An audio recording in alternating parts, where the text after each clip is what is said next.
Советот на општина Кочани денеска во салата на мултикултурниот центар ја одржа 51-та редовна седница, на која донесе одлука вредноста на бодот за платите на државните службеници за 2021 година да остане како и во 2020 година. Владата се уште нема донесена одлука за вредноста на бодот на државните службеници, па со цел да ја запазиме законската обврска за извршување на буџетот, предлагаме да се оди со вредност на бодот која што важеше и во 2020 година, доколку во меѓувреме има измени што ќе произлезат од владата и ние ќе постапиме кон измена на одлуката.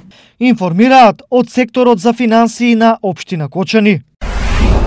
Годинава ИСАР со вкупен буџет од 32 милиони денари, од кои околу 23 се од општината и 9 од сопствени приходи, ќе ги реализира следниве приоритети. Најголема инвестиција можеби ќе биде изградбата на традиционална линија во населба Железничка и помали улички каде што ќе има реконструкција на водоводни традиционни линии како што се Панчике, Регозов, Личка, во пребег Скоевска и Славонска Пожега и така натаму, но ќе има инвестиции во нови возила. Исто така ќе имаме инвестиции и во комунална хигиена со набавка на канти, контејнери, а исто така во зеленило набавка на тримери. Имаме нова парцела на градските гробишта, каде тука ќе се инвестира во патишта и пристапни патики.